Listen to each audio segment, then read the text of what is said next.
आज रुद्राभिषेक करते हुए जब वीडियो मैंने डाला तो तमाम लोग, जिसमें खासतौर पर मुस्लिम समाज और कुछ क्रिश्चियन समाज के लोग थे, उन्होंने ये सवाल पूछा कि आपने शिवलिंग पर इतना दूध बर्बाद क्यों कर दिया? इससे बेहतर होता कि आप इसे गरीबों को दान कर देते। चलिए, इनका तो ठीक था, लेकिन मुझे हैरानी तब हुई जब हिंदू वर्ग के तमाम लोगों ने कहा कि खासतौर पर नई पीढ़ी के लड़कों ने कि सर आपको ये नहीं करना चाहिए था, इससे काफी बर्बादी होती है, गरीबों को आपको दान कर देना चाहिए था। कई फिल्मों में भी ये दिखाया गया, कई सारे कलाकारों ने ही पहले कहा है, तो मुझे लगा कि आज स्पष्टीकरण देना चाहिए। वैज्ञानिक दृष्टिकोण से और धार्मिक दृष्टिकोण से मैं बात रखूं उससे पहले एक दो सवाल मैं आप लोगों से पूछना चाहूंगा। आपसे कभी किसी ने पूछा कि आप अपने बच्चों पर या माता पिता पर कितना पैसा खर्च करते हैं और क्यों खर्च करते हैं? नहीं पूछा ना। तो भगवान शिव हमारे आराध्य हैं, अपनी कमाई का अगर कोई हिस्सा उन पर खर्च कर रहे हैं तो आप सवाल पूछने वाले कौन होते हैं? और ये जो गरीबों वाले ज्ञान वाली बात है ना, ये आपको मजार पर चादर चढ़ाते वक्त नहीं आती, या चर्च में जो मोमबत्ती लगाते हैं, कभी आपने सोचा कि वो मोमबत्ती किसी गरीब की झोपड़ी में लगाकर उसको रोशन कर दे? नहीं ना।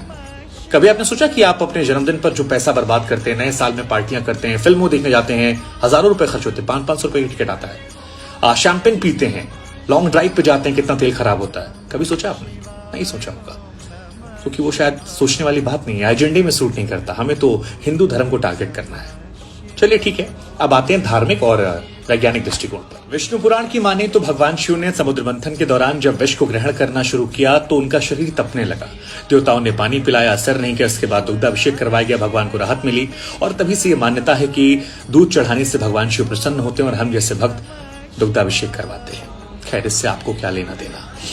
इसके अलावा क्या आप जानते हैं कि ज्यादातर शिवलिंग जो हमारे हैं वो नदियों के पास, कुएं के पास या समुद्र के पास हैं? क्यों? क्योंकि ऋषि मुनियों ने व्यवस्था की थी कि जब दुग्धाभिषेक करेंगे तो उसे इकट्ठा कर लिया जाएगा और उसे या तो गरीबों में दूध को बांट दिया जाएगा या फिर उसका चरणामृत बनाकर भक्तों में बांट दिया जाएगा।